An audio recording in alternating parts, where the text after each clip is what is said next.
రాష్ట్ర వ్యాప్తంగా నారా చంద్రబాబు నాయుడు గారు గతంలో చెప్పిన విధంగా సూపర్ 6 ప్రోగ్రాంలో ప్రతి పేదవారికి, వితంతువులకి, మత్స్యకారులకి, గీత కార్మికులకి, చేనేత కార్మికులకి, డయాలసిస్ పేషెంట్స్కి, పూర్తిగా వికలాంగులకి, అంగవికలాంగులకి అందరికీ కూడా వాళ్ళ పనులు వాళ్ళు చేసుకోరు కాబట్టి పెన్షన్ స్కీమ్ని స్టార్ట్ చేయాలని చెప్పి భావించి ఈరోజు రాష్ట్ర వ్యాప్తంగా ఉదయం తెల్లవారుజామునే స్టార్ట్ అయింది.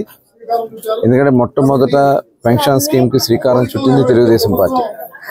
ఆనాడు స్వర్గీయ నందమూరి తారక రామారావు గారు 82వ సంవత్సరంలో తెలుగుదేశం పార్టీ పెట్టిన తర్వాత రాష్ట్ర వ్యాప్తంగా కూడా దాదాపు 9 నెలల పాటు ఆయన చైతన్య రథంపై యాత్ర చేసి రాష్ట్ర స్థితిగతులు గమనించి వృద్ధులు, వికలాంగులు పనులు చేసుకోవడం లేకపోతున్నారని చెప్పి 35 రూపాయల పెన్షన్ స్టార్ట్ చేసింది స్వర్గీయ నందమూరి తారక రామారావు గారు. 35 నుంచి 75 రూపాయలు చేస్తే తర్వాత వచ్చినటువంటి ముఖ్యమంత్రులు, కాంగ్రెస్ ముఖ్యమంత్రులు 15 సంవత్సరాలకి 200 రూపాయలు మాత్రమే చేయడం జరిగింది. చంద్రబాబు నాయుడు గారు తిరిగి మళ్ళీ 2014లో ఈ రాష్ట్రంలో కష్టాలు, ఇబ్బందులు ఉన్నా, విభజన ఇబ్బందులున్నా, 16,000 కోట్ల లోటు బడ్జెట్ ఉన్నా 200 పెన్షన్ని 2,000 రూపాయలు చేసినటువంటి ఘనత చంద్రబాబు నాయుడు గారు. 2019లో జగన్మోహన్ రెడ్డి గారు మాయ మాటలు చెప్పి 3,000 చేస్తానని చెప్పి ఎన్నికల్లో గెలిచిన తర్వాత దశల వారీగా చేస్తానని చెప్పి 5 సంవత్సరాల పాటు మరి 200 ఎవరికి పెంచుకుంటూ వచ్చారు. దానివల్ల దాదాపు 30,000 రూపాయలు ప్రతి ఒక్క లబ్ధిదారుడు కోల్పోవడం జరిగింది. అట్లాగే ఏదో ఒక వంక పెట్టి లైట్ కరెంట్ ఎక్కువ ఉందనో, లేకపోతే పొలం ఉందనో, లేని వాళ్ళకి కారు ఉందనో ఏదో ఒక వంక పెట్టి అడ్డగోలుగా పెన్షన్లు కట్ చేశారు.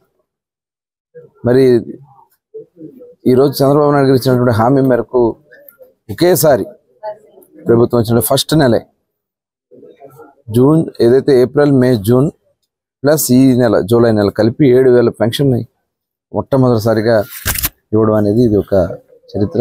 దాదాపు 65 లక్షల మంది ఈ రాష్ట్రంలో పెన్షన్దారులు ఉన్నారు, వివిధ రకాలుగా ఉన్నారు. వాళ్ళందరికీ కూడా ఈరోజు తెల్లవారుజాము నుంచి స్టార్ట్ అయింది. ఇది చాలా శుభపరిణామం. మరి ఈరోజు మొట్టమొదటిది మచిలీపట్నంలో కూడా గతంలో చంద్రబాబు నాయుడు గారు మచిలీపట్నం వచ్చినప్పుడు ఇక్కడ సీమా పర్వీన్ అని చెప్పి పూర్తి 100% డిజేబుల్ ఆమె, అసలు ఈ మొత్తం మంచం మీదే తల్లిదండ్రులే చేయటం. అమ్మాయికి 2008 నుంచి పెన్షన్ వస్తూ ఉంటే ఒక ఉద్దేశపూర్వకంగా రాజకీయ కక్షతో అక్కడ ఉన్నటువంటి పరిస్థితులన్నీ కూడా చూడకుండా 2021లో మానవతా దృక్పథం కూడా లేకుండా పెన్షన్ కట్ చేశారు. తల్లిదండ్రులు, వృద్ధులు పని చేసుకోలేరు, ఎక్కడ ఎలా జీవనం సాగిస్తారు?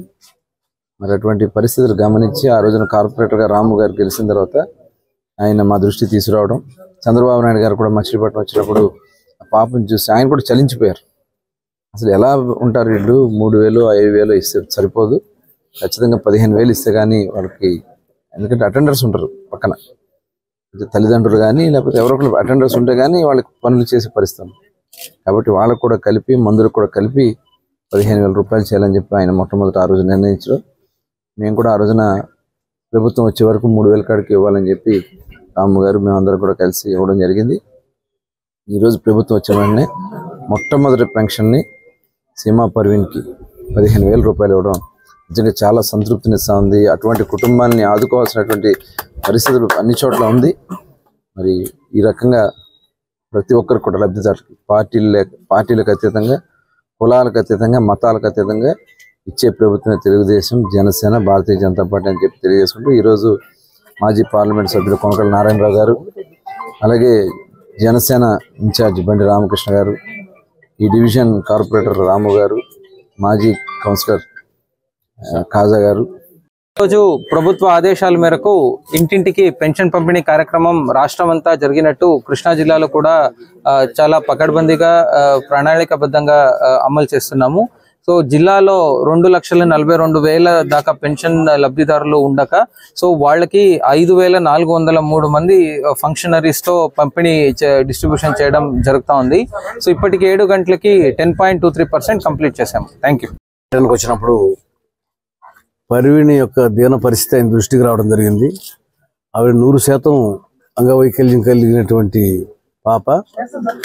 ఆవిడికి రాజకీయ వివక్షతో కరెంటు బిల్లు ఎక్కువ వచ్చిందనే నెపంతో ఆ అమ్మాయికి బిల్లులు పేమెంట్ ఇవ్వడం ఆపేశారు. అది చంద్రబాబు నాయుడు గారి దృష్టికి వచ్చింది. ఆయన వెంటనే ఒక చెక్కు రాసి ఇచ్చి ఆ పాపకి 36,000 రూపాయలు చెక్ ఇచ్చి ఆదుకోవడం జరిగింది. ఇవాళ ఆ పాపకి పూర్తి అంగవైకల్యం కలిగిన వారికి 15,000 రూపాయలు ఈ ప్రభుత్వం ఇస్తారని చెప్పి ఎన్నికల ముందు ప్రకటించడం జరిగింది. అలాగే పేదవారికి 3,000 నుంచి 4,000 రూపాయలకి పెంచడం జరిగింది. అంగవైకల్యంతో ఉన్న వారికి 3,000 నుంచి 6,000 రూపాయలకి పెంచడం జరిగింది.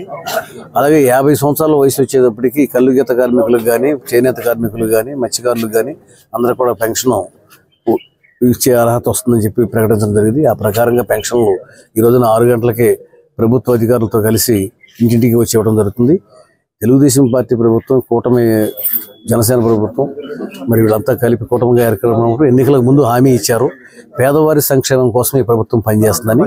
అదే జయంతో ప్రధాన ప్రాధాన్యత పేదవారి సంక్షేమం కోసం ఈ ప్రభుత్వం ఇస్తుంది. ఎన్ని ఆర్థిక ఇబ్బందులు ఉన్నా కూడా రాష్ట్రం గత ప్రభుత్వం చేతకాని ప్రభుత్వం రాష్ట్రాన్ని అప్పుల్లో నెట్టేసింది. అయినా కూడా పేదవారికి మాత్రం ఫస్ట్ ప్రాధాన్యత ఇచ్చి ఆయన ఆదుకోవడం జరుగుతుంది. మా పాప మంచం మీదేనండి అన్ని.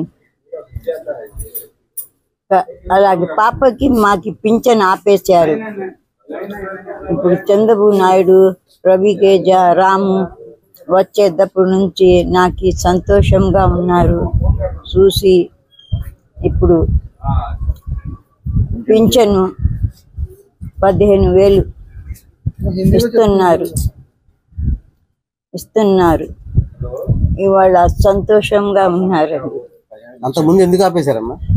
కరెంటు బిల్లు ఎక్కువ వచ్చేసింది అని ఆపేశారండి. 2 సంవత్సరాలు ఆపేశారు. 2 సంవత్సరాలు 2.5 2 సంవత్సరాలు 6 నెలలు 7 నెలలు ఆపేశారు. ఈరోజు పెన్షన్ వచ్చిందా మీకు పాపకి? తర్వాత రాము గారు చూసేసి, చంద్రబాబు నాయుడు వచ్చేటప్పుడు నుంచి చూసేసి అప్పుడు 3,000 ఇచ్చేస్తున్నారు.